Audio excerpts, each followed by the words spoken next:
lot to cover. So, good morning, students.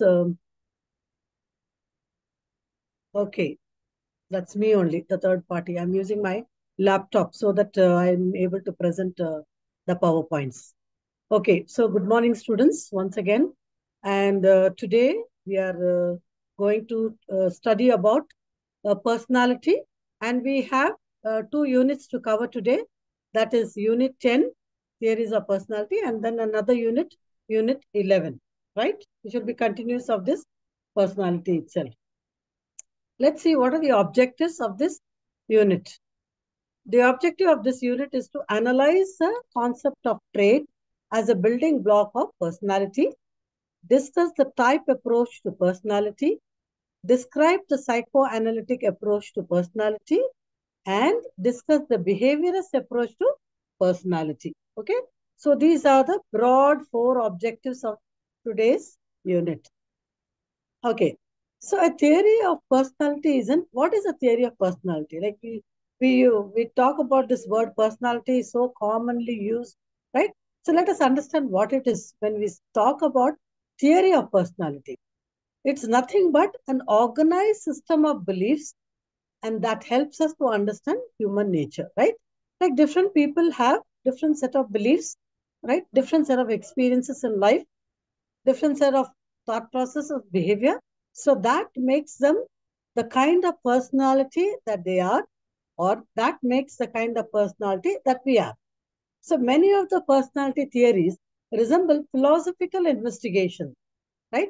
Science is an offspring of philosophy, right? So when we have these researchers coming out with theories of personality, so most of the psychologists have also been philosophers, right? Who they have thought about human nature deeply, thought about human life deeply, right? So that's how this is an investigation and an offspring of philosophy. Now, as science developed, it through new knowledge, tools, and methods of self-understanding and improvement. The scientific theories of personality not only have their origin in philosophy, but also lead to some form of art of practical application. Most personality theories can be grouped into one or four classes. That is some of which we'll learn now. That is a trait, psychoanalytic, social learning, and humanistic. These theoretical approaches differ markedly in constructs. They propose as forming the structure of personality and the way they relate these constructs to behavior. The theories include now Allport trait theory, Big Five theory, psychoanalytic theory, and Skinner's theory. Now we are going to study each one of them, right, separately. Okay, what is Allport trait theory? Allport suggested that there are three fundamental categories of traits. That is the cardinal, central, and secondary. What is a cardinal trait? Cardinal trait is a single characteristic that directs most of the person's activities, and they possess a handful of central traits that makes up the core of the personality, right? So there is a cardinal trait that will direct most of the activities of the person, whatever is the trait, right? Central traits are honesty, sociability of the individuals as major characteristics, right? Which is central to this person. This person is honest, this person is authentic, this person is genuine. And finally, secondary characteristics trait are the characteristics that affect behavior in fewer situations and are less influential than the central or the cardinal traits. So the Allport trait theory focuses mostly on the cardinal and the central. Big Five personality theory. What is it? For the last 2 decades, the most influential trait approach contends that five traits of factors called the Big Five, right? Which means these are the major factors, and this personality theory and even personality test is pretty common even today, right? When there are people with certain personality issues, you do conduct this Big Five test. Okay. Now, it lie at the core of, now what are these five main characters, the most important kind of five traits that lie at the core of the personality? Using modern factor analytic, 122 statistical techniques, a host of researchers have identified a similar set of 5 factors that underlie the personality. Now, what are these 5 factors? They are the basic dimensions of personality that are often readily apparent to others' behavior. That include agreeableness, right? Emotional stability, extraversion, conscientiousness, open to experience, right? So very clearly, I have given you the understanding of each of it. What is agreeableness?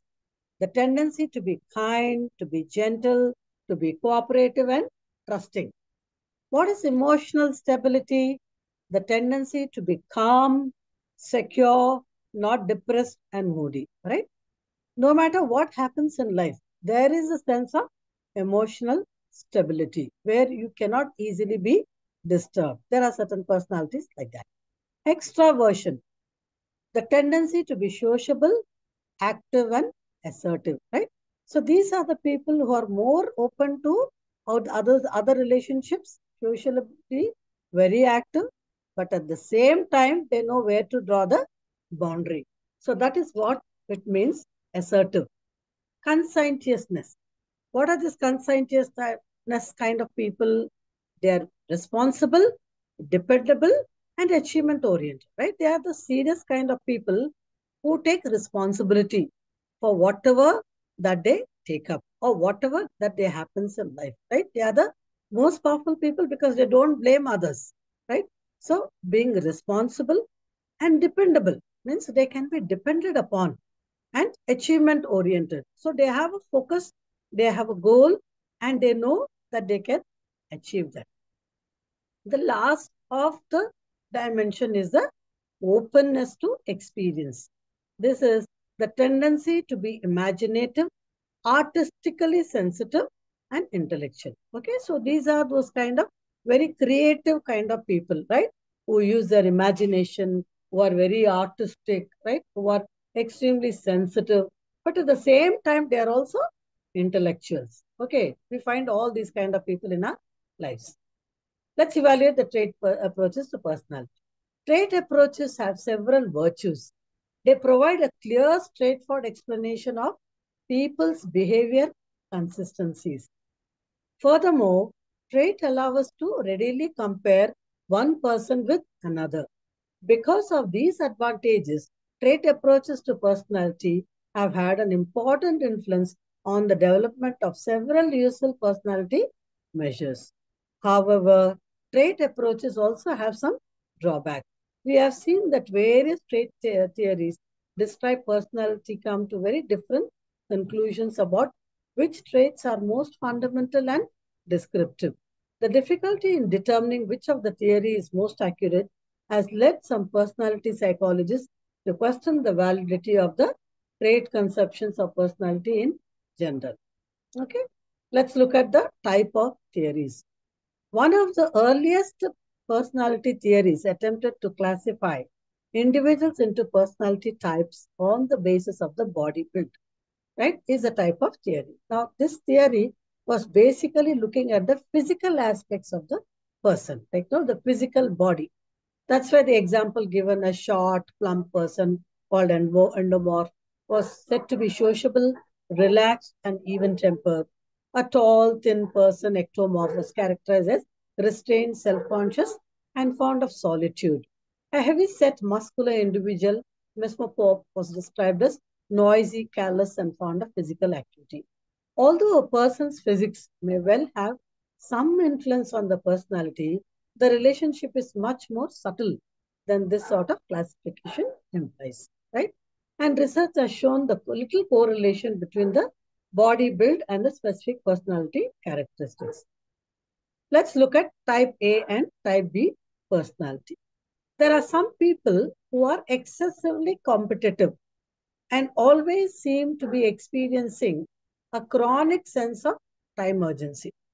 Such individuals have been labeled as type A personality, right? Individuals with type A personality are probable candidates for heart trouble. Type A individuals are described as being competitive, striving for achievement, have a sense of urgency about time, and as being aggressive and impatient, right? We have seen this. Sometimes we call this people as Mr. Perfect or Miss Perfect. They want everything to be perfect. They want everything to be on time. They're extremely competitive and they're moving, striving for achievement. They want to achieve. They have huge goals set and nothing and nobody can stop them. They're just unstoppable, right? Because of this type of personality, it is easy for them to have issues in the sense like when things, because it's life, things may not go the way we want to go, things may not happen the way we may not happen. So this kind of personalities find difficult to adapt. So that is why they develop all kinds of problem and they are prone for probable outcome. Type B are opposite, right? They are individuals who have the opposite characteristics and they are much less likely to develop coronary disease. Let us look at the characteristics of type A and type B. Okay, very simple. Type A, they prefer to do things rapidly. That means fast. Feel impatient with the rate at which most events take place. Like if they have a schedule, a timetable, they would strictly like to follow time to time, right? Otherwise, they can get very impatient. They strive to think or do two or more things simultaneously. Like many women can be like that. Some men also can be like they want to do everything perfectly and they would also like to do two, three things at the same time. Like a housewife may not allow anybody to help her. Like she may clean the kitchen at the same time, she may put on the washing machine, and at the same time, she may be helping a child with the homework, so multiple tasking. And at the same time, she wants everything to be clean, in order, right? All that. That could be an example. Or a student, like who writes to write very neatly, very distinctly, and doesn't want to waste any time. Even small mistake, they want to tear the page because they want to make it so perfect that they don't want to make even one small mistake, right? And they are also very, very, wanting to achieve. The type B is just the opposite. They never suffer from a sense of time urgency. So they are bindas time, right? Okay, if it happens otherwise. They feel no need to display or discuss either their achievement or accomplishment unless such exposure is demanded of the situation. So they don't really have bothered about wanting to discuss about their achievements, about their goals. They work hard only when there are deadlines. Like now, these are the people will study only during examination. Otherwise, they don't want to touch the book, right? Then they want to do things only when there are deadlines set for them. Like there is a deadline for exam, there's a deadline for interview, there is a timeline for submission of a proposal, right? And play for fun and relaxation and never exhibit their superiority. So they are little more cool, right, than the type A personality, unlike the type A are so rigid. Type versus trait versus type approach. What is the difference between this? A trait represents each of the positions on a number of continuous dimensions, or a scale describes a personality. While type theory tries to sort people into types, trait theory assumes trait as its base because they are at the core of their personality. Thus, we could rate an individual on a scale of intelligence, emotional stability, aggressiveness, creativeness, or any of number of other dimensions. A trait then refers to any characteristics in which one individual differs from another in a relatively permanent and consistent way. Psychologists working in the area of trait theory are concerned with determining the basic traits that provide meaningful descriptions of personality and finding some way to measure.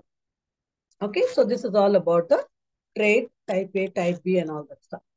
Now we move on to Freud's psychoanalytic theory. It's very important, right? So we always, right? Freud is very, very popular, and there is some way or the other that, you know, there is some person or the other asked about Sigmund Freud. He's an Austrian physician and developed a monumental and revolutionary theory called the psychoanalytic theory. Now, this is the first psychological therapy and its terminology has crept into our modern vocabulary. Freud believed that there were three levels of consciousness, right? The first is the unconscious mind, which exists outside of your awareness at all times, right? The next is the pre-conscious mind, which includes all the information that you are not currently aware, but then can be recalled. It is lying in the preconscious level.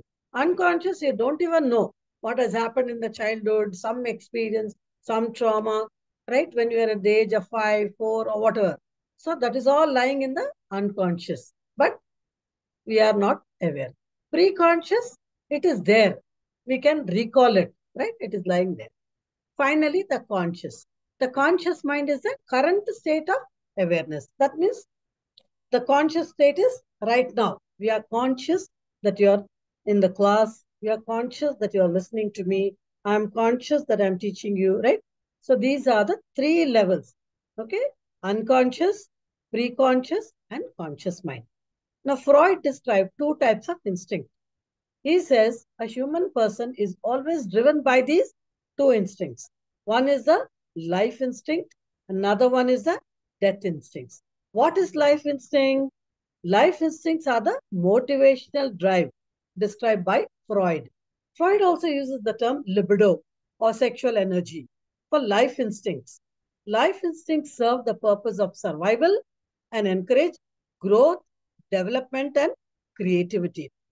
Freud considered all pleasurable acts as a life instinct. So, what is death instinct now, right? Death instincts are another type of motivational drive, right? Described by Freud. Death instinct account for aggressive tendencies. Freud believed that managing aggression is a major challenge of human nature. So all of us have these two types of drives. One is the life instinct, which gives us motivation to move forward, to do something in life, right? All the energy that is lying inside, right? They call it a libido or sexual energy, which can be diverted in the right path. Okay, so these all will come under life instinct. Death instinct is something that is the motivational drive is low, right? You get easily angry, easily aggressive. You can get easily sad. You can be demotivated. You have no motivation to move that. And then he talks about the structure of personality. According to Freud, our personality develops from the interactions among what he proposed as a three fundamental structures, right, of the human mind. What are the three fundamental structures of the human mind? One is the id, the other one is the ego, and the third one is the superego. What is the id? Id is something that is biological, which is mainly very gross, wanting pleasure, right? A little bit of selfish. Whatever I feel like I want and I want it right now. This is the id. Ego is a little more rational. Ego is, it will take little more, it operates from both the conscious level and the preconscious level. And super ego is something that will make us think about the societal aspect. Okay. So id is the first to develop in the personality. The ego is the second, and the third is the superego, which is the last to develop. This id is the biological component of the personality and includes your instincts, right?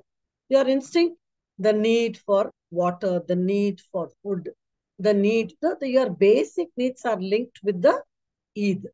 The id operates in our unconscious mind.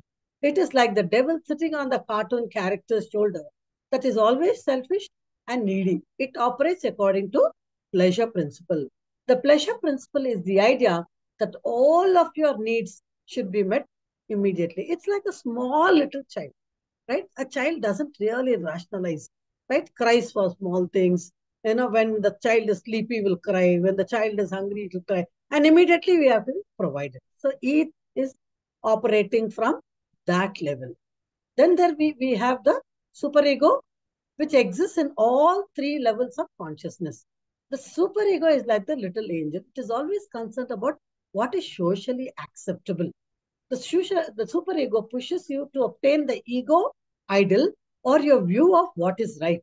It also represents your conscious or your view of what is considered wrong. Finally, we have the ego. The ego operates in your preconscious and the conscious mind. The ego is the part of the personality that makes your decisions. This is like the cartoon character in the example. The ego is in the middle, making the decision and facing consequences. So you have the ego and the superego. The id is operating from the biological aspect of the personality, right? Which is a pleasure driven by the pleasure principle, which is Should be looking met at the very immediately. needy and a little bit of selfish. The ego is something that is operating between your pre-conscious and the conscious, right? Right. It is able to, you have to, like, it is making you think, should I do this or should I not do this? This is right or this is wrong. It helps you determine what is right and wrong. Because when you're making certain decision, your conscious comes into play, right? So the conscious helps you to decide what is the right path taken, what is the wrong path, and thereby we make the choices. Now, what is superego? Superego will function in all these three levels of consciousness. And the superego is always concerned about what is socially acceptable, right? If I'm making this decision, will I be accepted in the society? What will people think? Is it norm, right? Is it setting the standards in the society? So the superego will be considered. Okay. So get this right. That is why I'm taking so much time to help you understand, so that even if you are able to get a question related to the structure of the personality, you should be able to write these three things: id, ego, and superego. Fine. Then Freud emphasized and described about the stages of development. Now, Freud had this four stages of development. He called it the oral stage, the anal stage, the phallic stage, the latency, and the genital stage. These stages are referred as psychosexual development because they relate to the mental aspect of sexual phenomena. As a child passes through these stages, unresolved conflicts between the physical drives and the social expectations may arise, right? So let's move on to each of the stage and when does it happen, right? So we come to the oral stage. Now, oral stage is from the birth, when the child is born, till the child is 1 year old. What happens in the oral stage? The center of pleasure is the mouth for the child, which the child uses not just for eating, but also for exploring through sucking and biting. Because the child is breastfed, okay, the pleasure derived from these activities is said by Freud to be a sexual. And we need to remember that word sexual here refers to more sensual pleasure and not an everyday use of the word. You may have seen a baby nursing at the breast and notice the pleasure it derives from this activity, right? So that is why this is the oral stage where the child is deriving the pleasure, right? Through breastfeeding, through nursing, by the use of her mouth. That is why oral. Oral refers to mouth. We move to the next, the anal stage. This stage is between 1 year to 3 year old. After the first year, Freud stated that the focus of pleasure shift to the anus. Satisfaction now comes from the process of elimination and retention of feces. Feces, actually, it is the spelling mistakes, okay? It is FECES. During this stage, which lasts into the third year, toilet training is important aspect of the child's social world and poses the first conflict between the id and the reality. So you see, normally when you observe the small little children from baby to 1 year, between 1 to 3 years, the parents get involved in helping the child, to train how to go to the loo, how to go to the washroom. So toilet training mostly happens at this stage, because after this next they will be at the school, so they should be learned to be able to go to the toilet on their own. They should be able to use the way use the washrooms in the public places, okay? So this is the kind of things that happens. So the satisfaction for the child comes from elimination of the faces, that is the and the retention, okay? So that is the anal stage. The third stage is the phallic stage. The phallic stage is between the age of 3 to 5 years old. Here, children between the age of 3 and 6 years old become curious about sexual matters. The focus of pleasure shifts to the genital area. Children become more aware of gender differences, not only anatomically, but also in the social expectations as regards to male and female roles. So you'll generally see in the age group of 3 and 5 years old, how children play with the genitals and how they distinguish themselves as a girl and as a boy, as a male and as a female. And then they also attach stereotype roles. They also pick up dresses related to the kind of, understanding they have about themselves. As a girl, they may want to pick up dresses, frocks, skirts. As a boy, they may wear pants. But of course, these days things are changing. But generally, these kind of things happen at the phallic stage. The fourth stage is the latency stage that occurs between the age of 5 to 12 years. Now, children become more interested in other people and develop social and intellectual skill. Now, you see, between the age of 5 to 12 years, children start going to school. So, the social circle starts widening, right? Earlier, they are at home and they are the center of the universe. They are only with the family. Now, they start socializing. They start meeting other children. They develop peers, their own peers, okay? And they go to school and intellectual skills develop, social friendships, sports, and other leisure activities now provide opportunities for them, right, for the satisfaction of the drives of the Eid. Okay. The last stage is the genital stage. What is it? This is the stage after 12, they move into the adolescent stage. Now, when does the adolescent stage begin from? 13. That is the teenage. The very word we use, 13. 13 to 19. This is an adolescent age for the children where they are moving into adulthood. So the focus of sex drive moves from the individual's one own body to the source of satisfaction and seeking the relationship and satisfaction about others. Okay, so 13 to 19 is considered to be a very, very crucial stage for the development of the children because it is an adolescent phase. It is a phase where a lot of growth process happens physically, emotionally, psychologically. Okay, all this. Okay, so those are the 5 stages of psychosexual development of Freud. So remember, when you get any questions related to what are the psychosexual development by Freud, we can talk about these 5 stages. Okay. Next, we move on to anxiety and defense mechanism. Freud noted that a major drive for people is the reduction of tension, and the major cause of tension was anxiety. So he identified 3 types of anxiety: relative anxiety, reality anxiety, neurotic anxiety, and moral anxiety. So he says many people, they are feeling, Madam, yes, somebody said something. madam, you told that yeah, Freud's psychoanalytical theory Yeah, and Freud's psychosexual theory, that is same. no, psychoanalytic theory, You use all the this what word, I'm talking, no, excuse me, all this what I'm talking about will yeah. come under broadly psychoanalytic theory. All this, like the conscious, Okay, pre-conscious, okay. yeah, unconscious. Uske baad, then you have the the ego, super ego, right? And then psychosexual development. All this will come under big, broad outline of Freud psychoanalytic theory. But these are in bits of understanding, right? Are you getting me? Right. Yes, Yeah. madam, understand. Yeah. So you can get a, structural this one of Freud where you talk about the ego and superego. You can also get questions related to psychosexual development of Freud where you talk about these 5 stages. And you can also get about name a few defense mechanism because there are many defense mechanism here.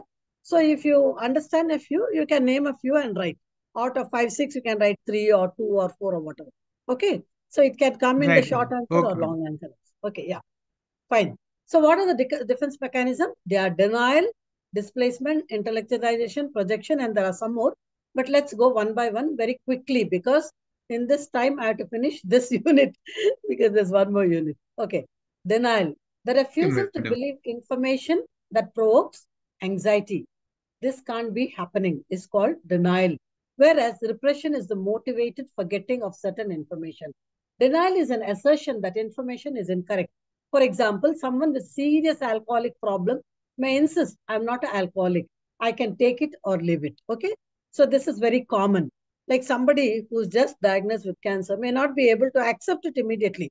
The doctor says, maybe no, you have cancer. They will not be able to. They'll say, no, let me take another opinion. Let me take a second opinion, third opinion. So they will take their time because they are anxious to accept the reality of their problem. Okay. So that is what is called denial. So alcoholic fellow who drinks every day, right? And is not able to get, when someone tells him, Arey Baba, you're drinking so much, it will cause problem to your liver, right? It will cause problem to your body. Then he will say, no, no, no, that's not at all a problem. I am not an alcoholic. Whenever I want, I can just stop it. But actually, they will not be able to stop it. They want to stop it, but they cannot stop it.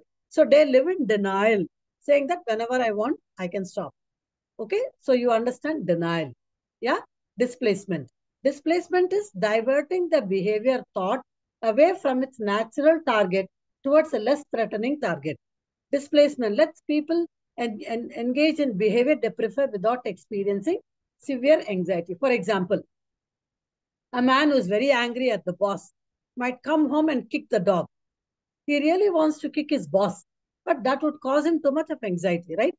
Or this person is very angry. The woman is very angry. She is very frustrated with her husband, right?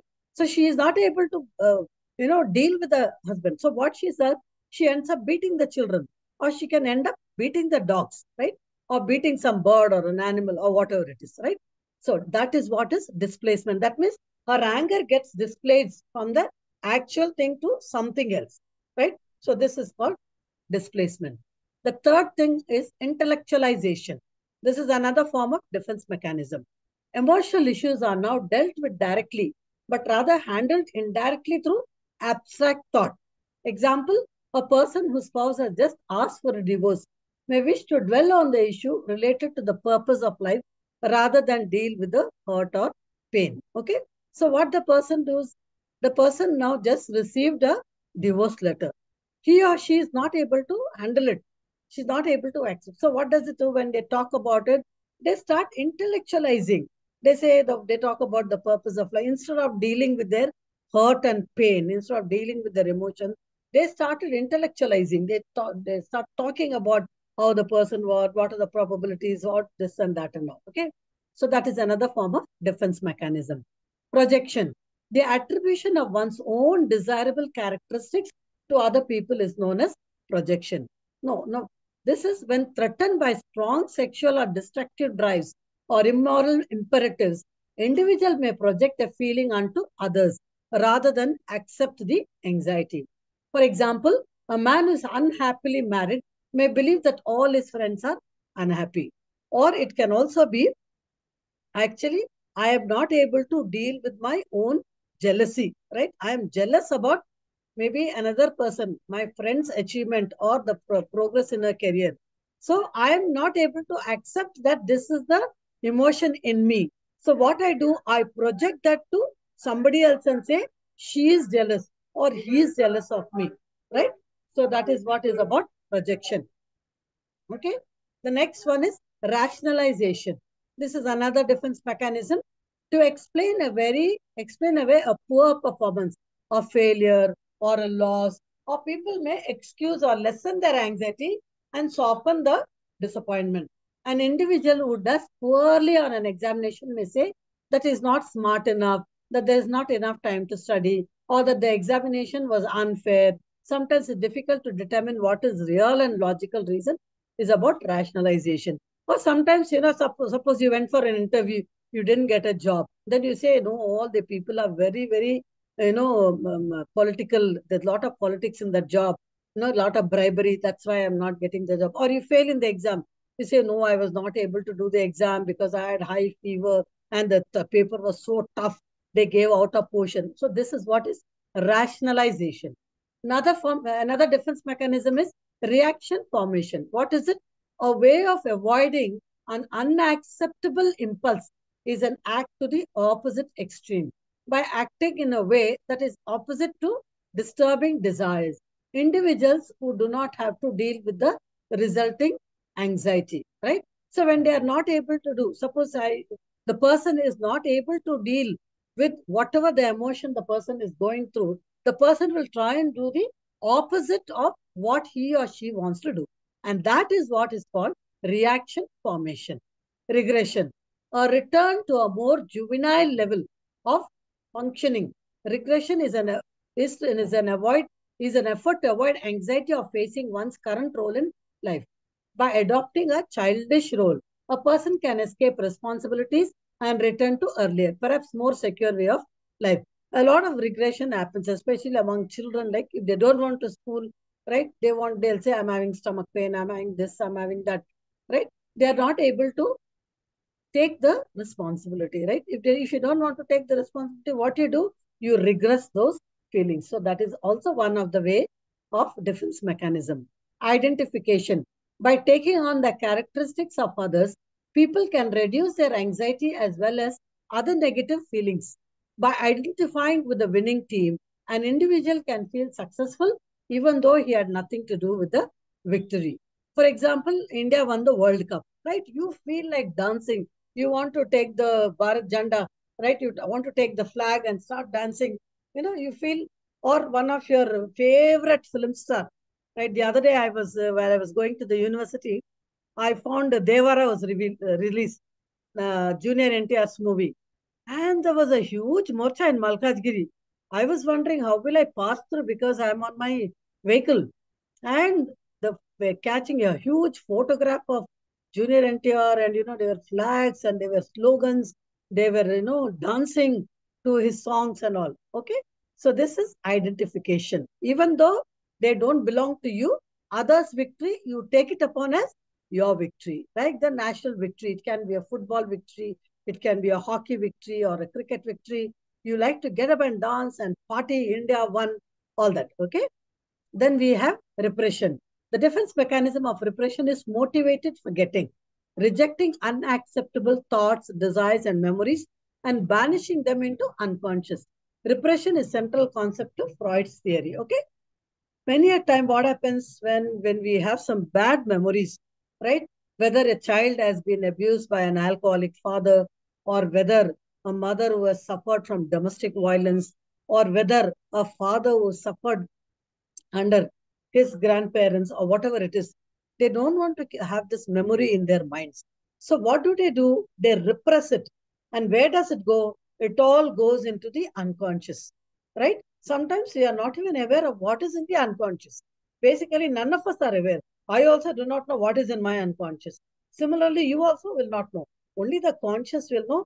And the pre-conscious, certain amount of, we have some memories of some images, or the photographs and things like that. Okay. So repression is something that we push it down because it is so unpleasant. We are not happy with that memory. We don't want to have it. We don't want to remember it. We don't want to recall it. So we push it down. That is what is repressing. And when we repress, it goes into the unconscious. Sublimation. The transformation of sexual or aggressive energies into culturally acceptable, even admirable behavior is sublimation. According to Freud, sublimation enables a person to express the impulse without admitting its existence. Okay? Sublimation is to be able to take all the energy that is in you, right? Because you see, when you're young, you get so much angry. It's an energy, right? And in the impulse of it, you can damage yourself, you can damage people, you can damage articles. Now, what happens in sublimation? If a person, right, if he's emotionally stable, he will sublimate this emotion into going and playing in the football ground, or hitting the ball, or taking a boxing. What is he doing? He is diverting that energy that he has, especially the youth, the young people from 13 to 19. They'll have so much of sexual energy, right?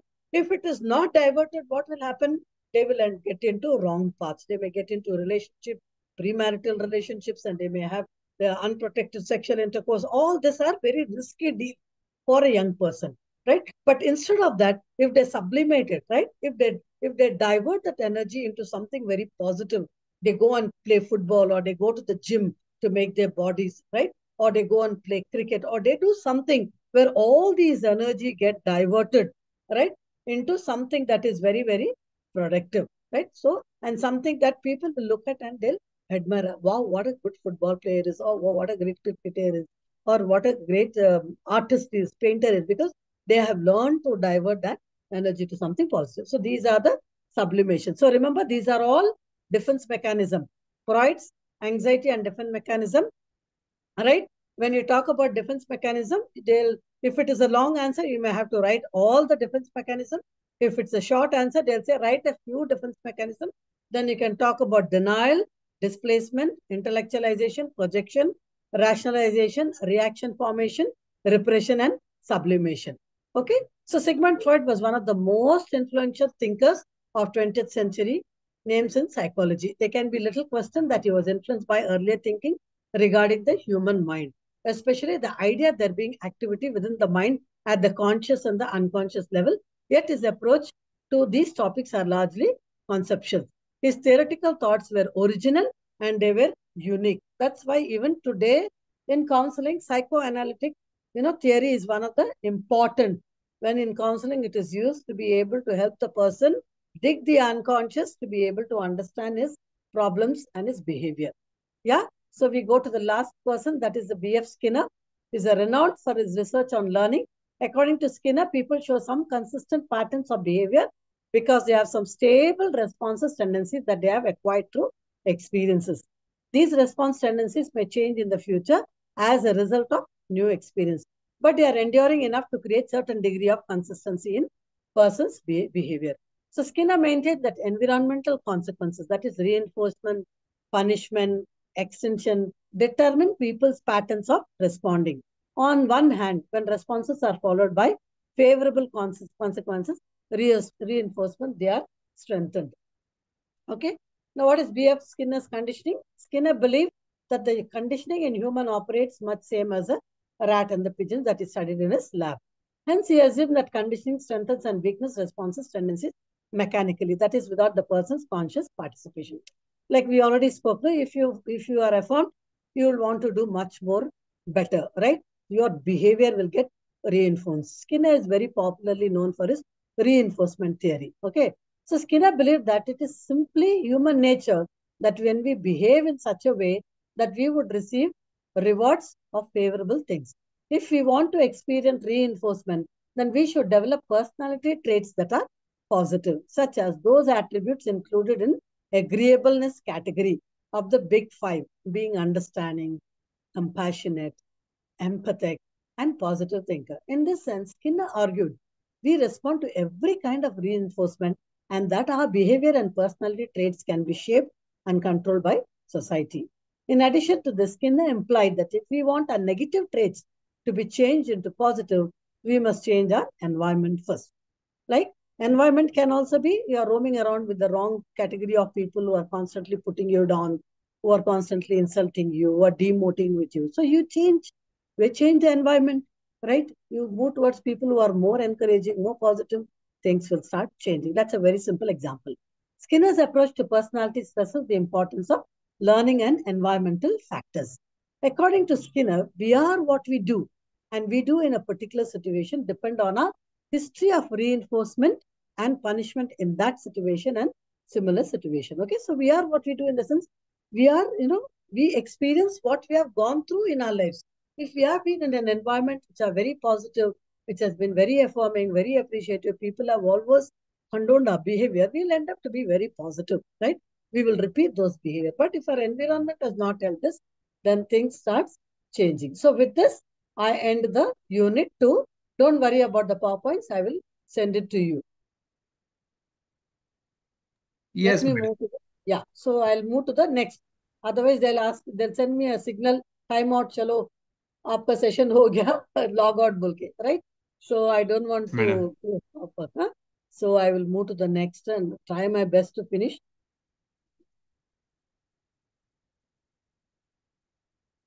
Yeah. So we are in unit 11.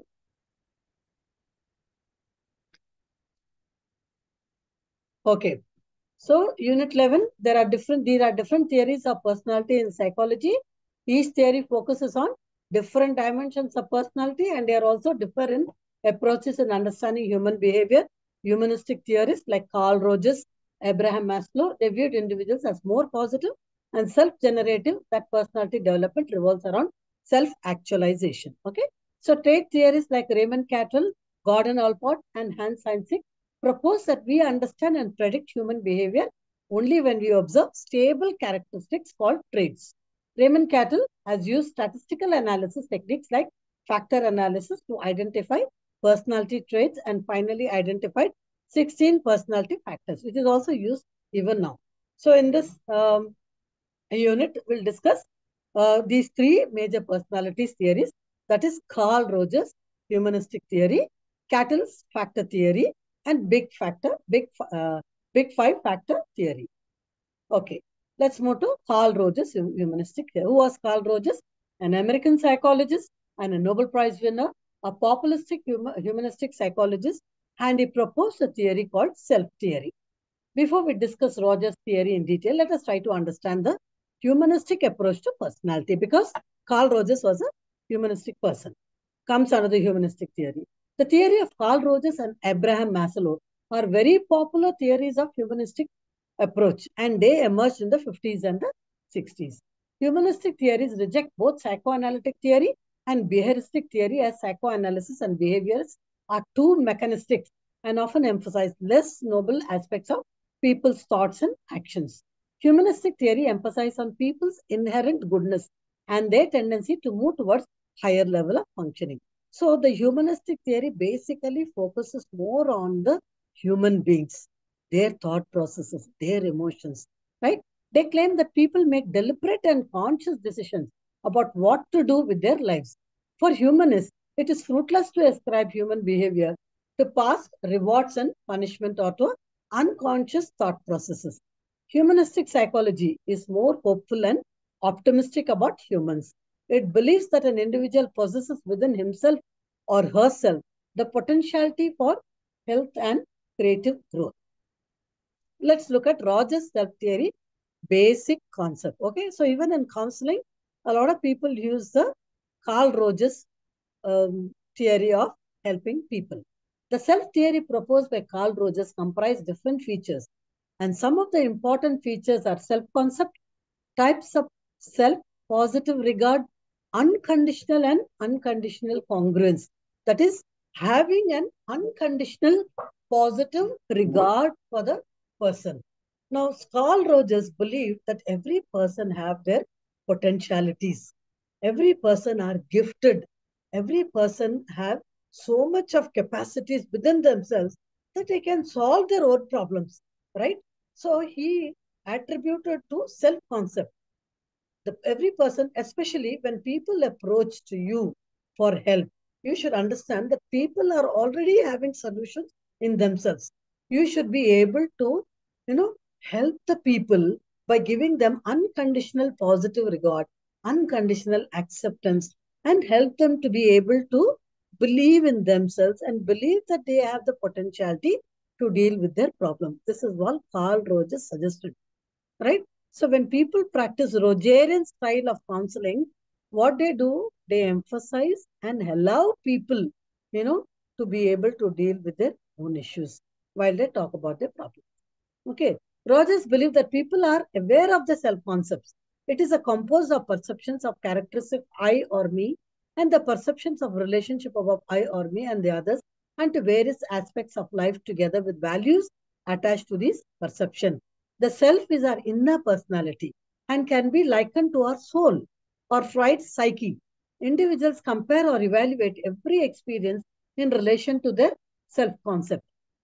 Rogerian self-concept. According to Rogers, self-concept has three components, namely self-worth, self-image, and ideal self. Self-worth refers to what we think about ourselves. Feelings of self-worth are developed in early childhood and are formed most strongly from interaction of child with the mother, father, and other main care providers. Okay, so I don't have to explain this much. Right? When we are always affirmed in the family, when we are given importance, when we are loved unconditionally, with positive regard and all, our self-worth will be very high. We always think that I'm worth it. I deserve this, right? All this.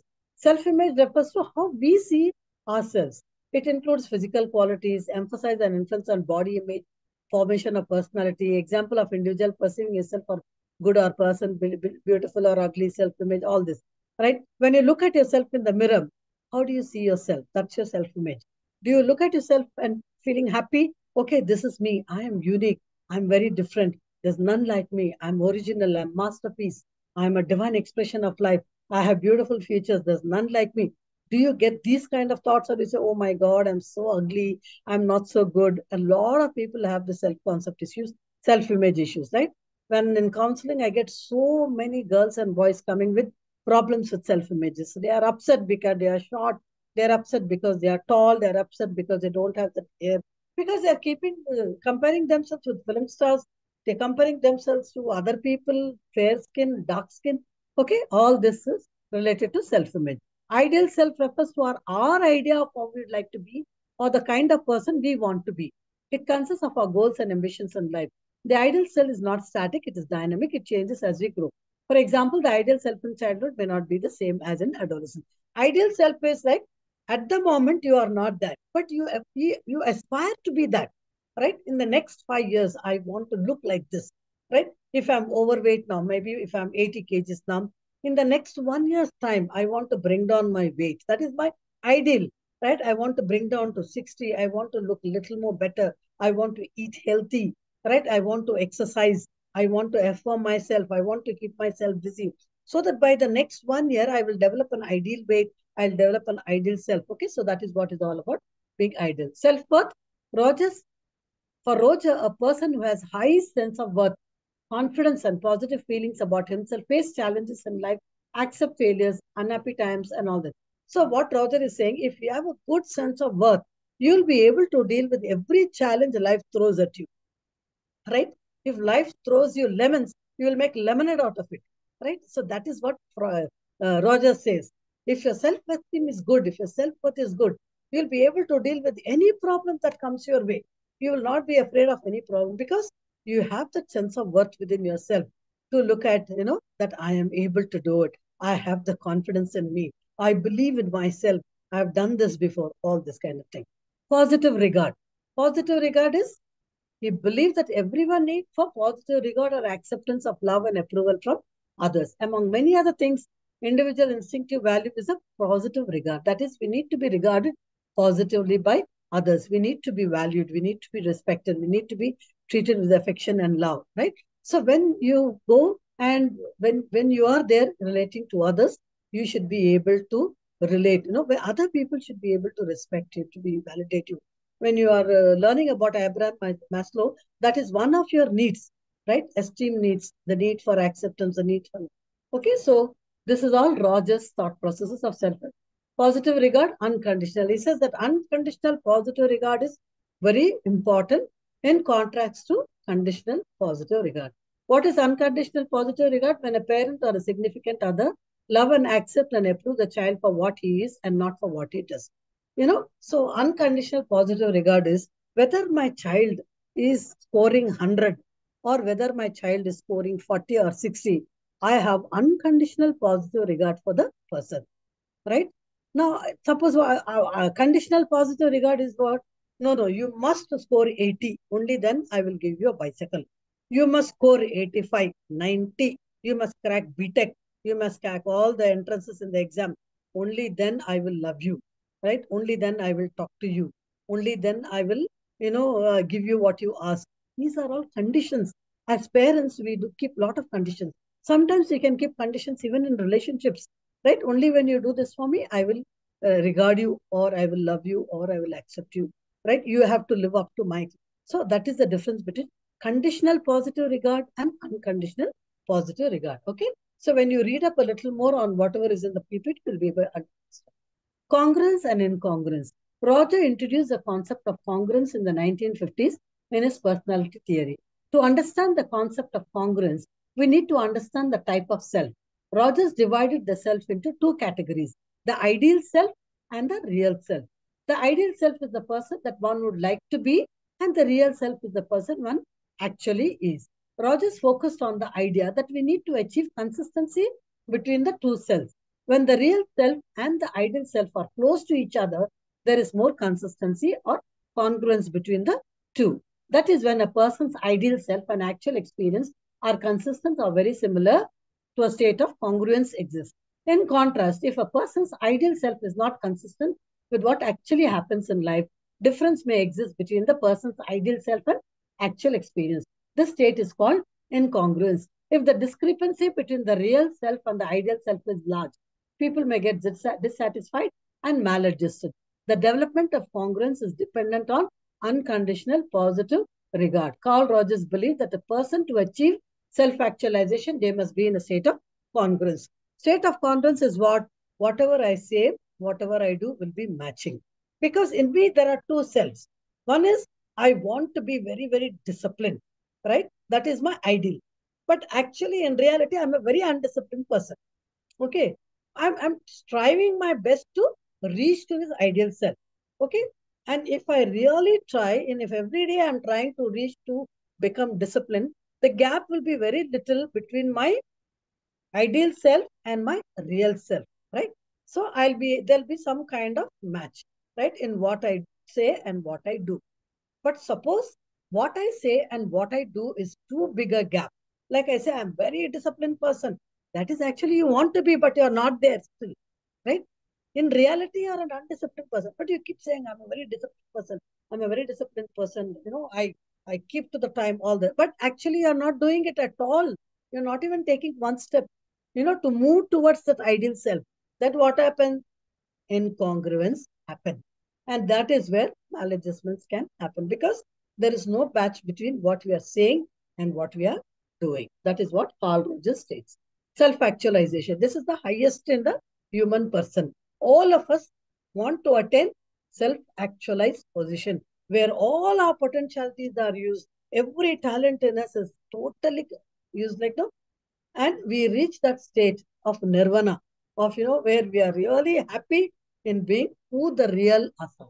So Carl Rogers believes that humans have one basic motive, that is the tendency to self-actualize, to realize one's full potential and to achieve peak performance.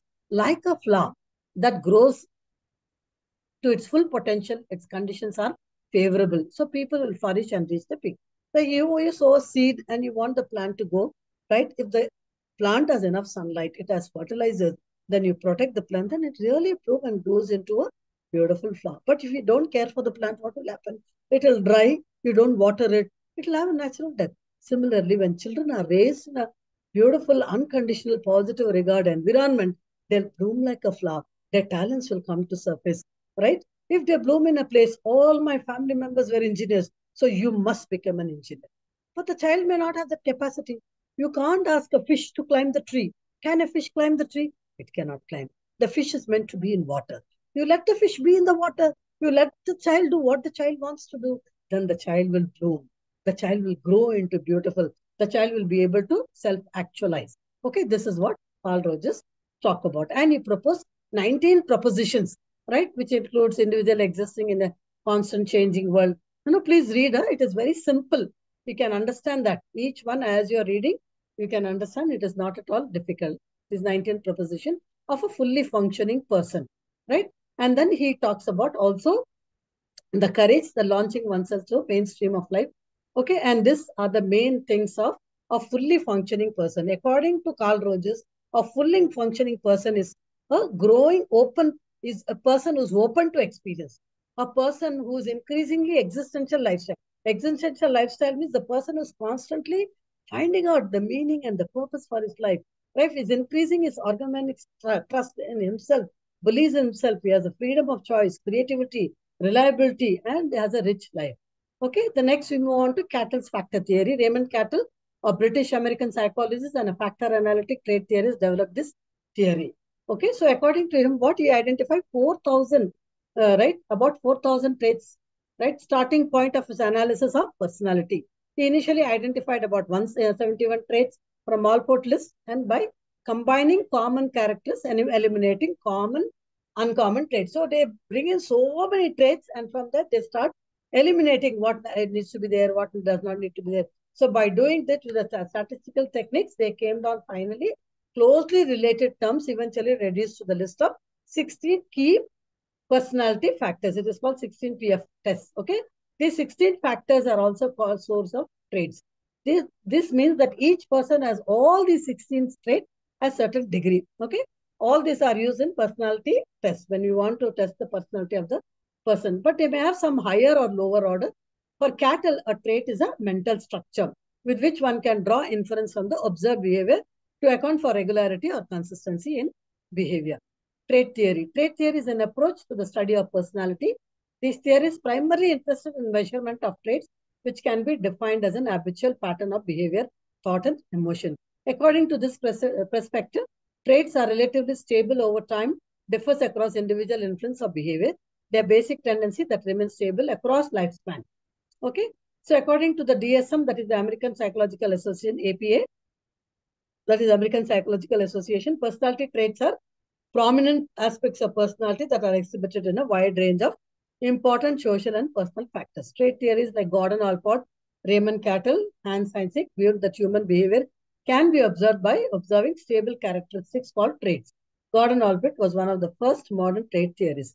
Cattell's view, there are three major sources of data about the personality, and he collected information from these sources. Three sources in order to apply factor analysis to the personality theory. What are they?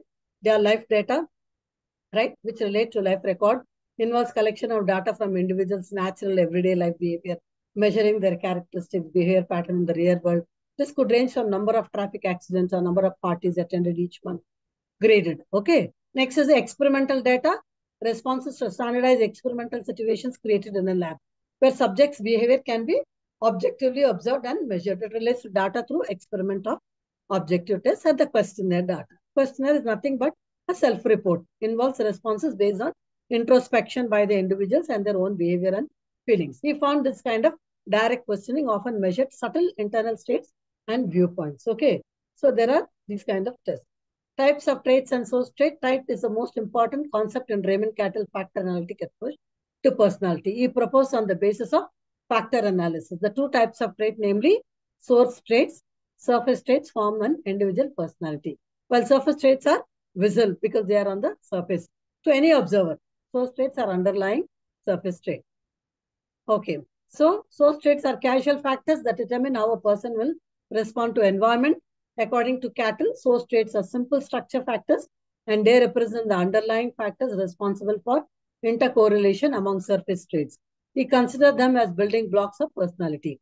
He identified 16 primary trait factors of personality. He called these factors source traits because he believed they provide the underlying source for the observable surface behaviors. He believed that most people have about 16 source traits. Some source traits are genetically determined or constitutional traits. Other source traits are shaped by one's culture and environmental mode traits. Now, this is how a 16 PF test looks like. These are all the things that is used in the personality test. It's a very popular test. It is used even today. I have put all the 16 one by one, right? What is abstractedness, apprehensions, dominance, emotional, right? Just next to it, I put that meaning, right? As the person marks this, they'll be able to come towards what are the source state that is lying on the surface level and what is lying at the source level. Okay, so all this is very, very self-explanatory. Please go through each of these traits. You'll be able to understand 16 PF personality traits of Cattell. According to the trait theorist Cattell, there is a continuum of personality traits. This means each person has all these traits to settle. Now, all these traits that I mentioned, a person can have all of this, right? But it may not be 100%, right? They may have different degrees in variation. Some may have a little more of, calmness. Some may have a little more of aggressiveness or a little less of, emotional, all this. It will be varying. Okay. We observe that individual trait display development patterns.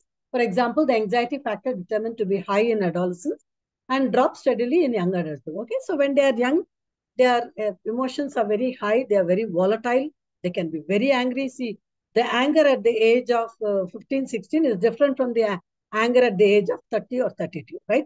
Because by the time life has shown you certain experiences in life where you start mellowing down. So young person may be very aggressive, very angry, right? But a little more mature. The same young person when he becomes adult, right? Now, when I was very young, I used to get very angry, right? Very soon, very impulsive. But now as I age, my anger also mellowed down. So that is what he's saying. It will get dropped as you move to adulthood, then adult stage, then middle age and old age and all that stuff. Surface traits are manifestation of underlying source trait or produced by interaction of underlying source trait. These traits can be observed in situations. Example, there is a person who is friendly and helpful. On the basis of interaction with them or observation of the behavior, one conclude he possesses the trait sociability, right? So some of your friends, when you meet them, no, they are very sociable, they are very friendly, right? So you get that. And when you do the test, that will come out in a very obvious manner. Now, what are surface traits? The ability, temperament, dynamic traits, right? Ability trait refers to how well an individual performs a task. The most important ability trait is intelligence. Cattell described two kinds of intelligence, namely fluid and crystallized.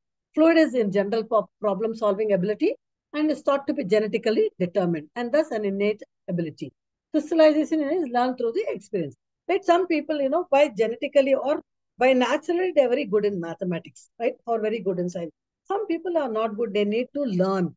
They need to understand. And then they develop that intelligence. So some intelligence comes genetically. Some intelligence comes through experience. Right?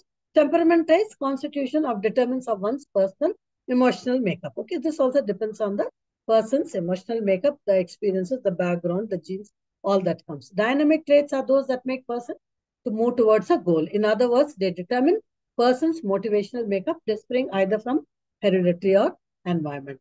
These are some of the dynamic traits he further classified. Their attitudes, perks, sentiments, and genetic basic traits.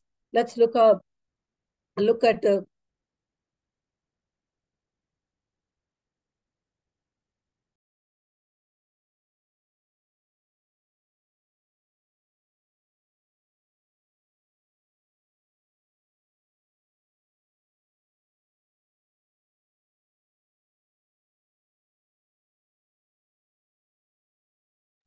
Madam, you are mute, not audible.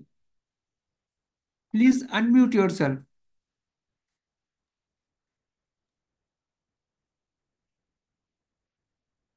Still not audible.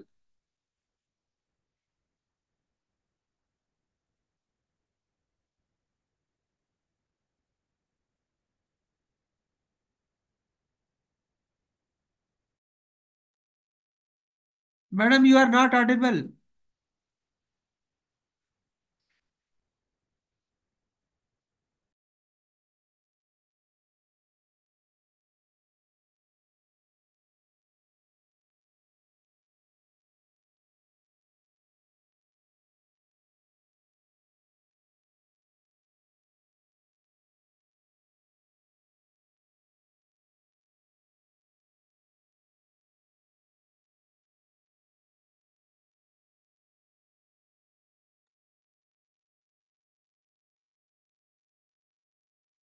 can be is interest of certain intensity in some course of action with respect to some object.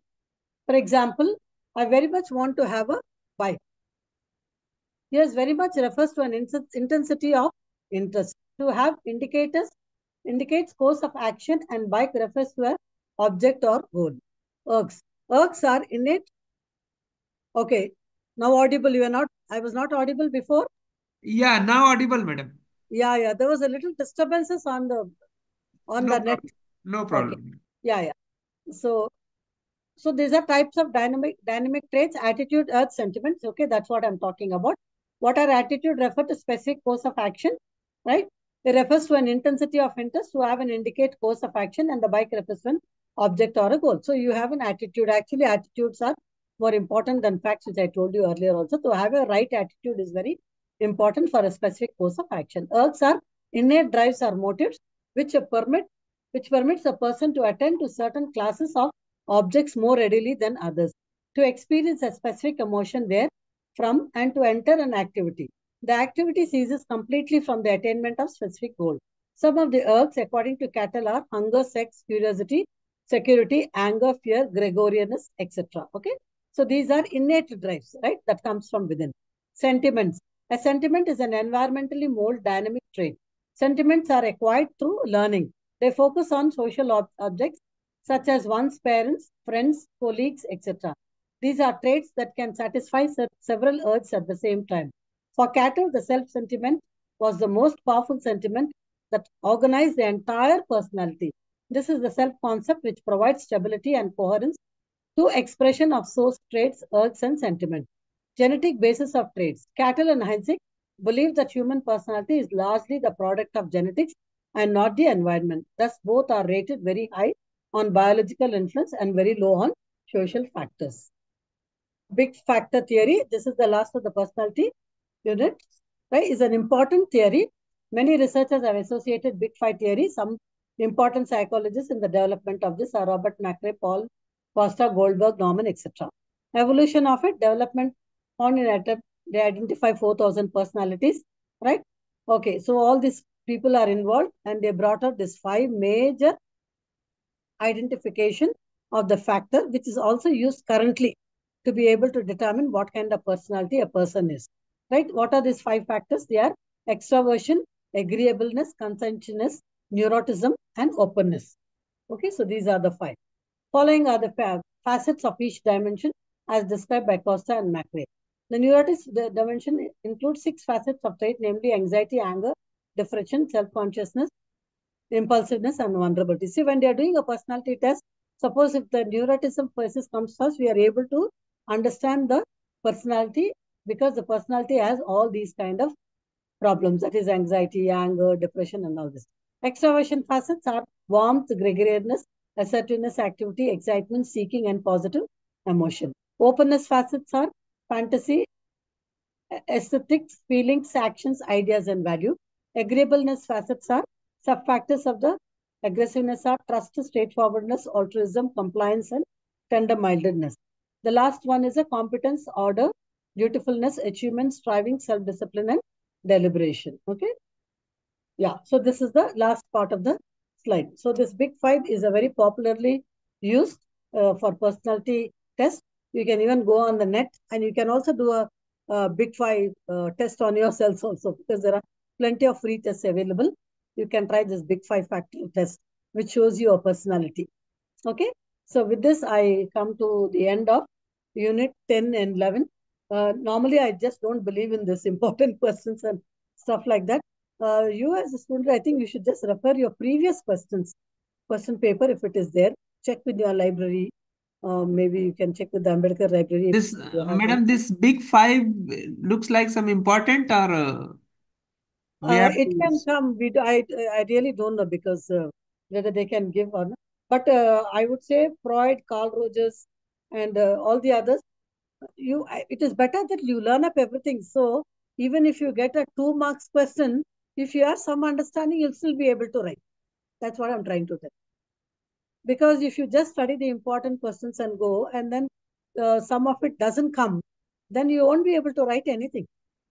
But at least you just Correct. read up the PowerPoints at least. So at least you'll be able to write, you use your own words and explain those terminologies.